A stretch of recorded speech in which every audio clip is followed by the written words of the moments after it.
Hi, que party deserve play. Kita na ano.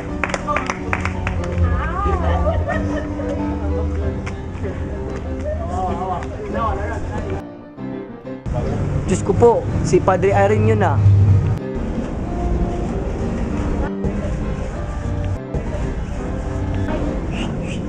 Inigalang mo ako. Ako ang sugupapa dito.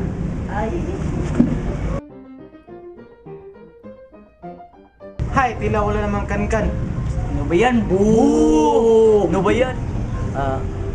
Paulita, alam mo na? Wala ka pa sinasabi. Paano mo nalaman ano ba yan? Alam mo na kasi hindi ko na kailangang tumingin o manood sa palabas na to para makita ng maganda. Bakit? Dahil ahalin ko naman ang kagandahan nila. Nasa lusupan ko sa kalayuan. Kung meron namang mas malapit na magandang nasa tabi ko.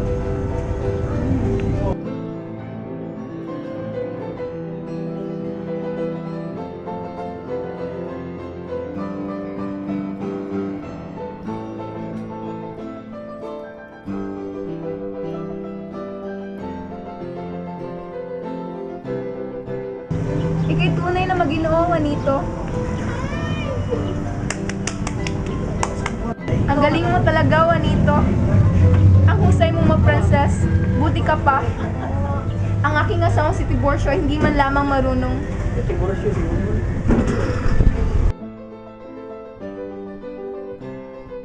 Wala naman akong makitang masama sa sulat na baliktaran pa nga. Nagtibay ating kahilingan pag nakita kami ni Padre Irene. Oh, anong sabi niya? Sinunod ng komisyon ng pasya na tagapamamagitan. Pero nang iinis yata nang batiin tayo sa ating pagkamakabayan at nagustuhang matuto. Pero alam niyo ang sinabi nila? Para hindi daw masayang ating idea, minabuti nilang ordeng Dioso ang mamahala at magpapatupad ng proyekto. Sandoval, ayan na ang guantes, ang hamon.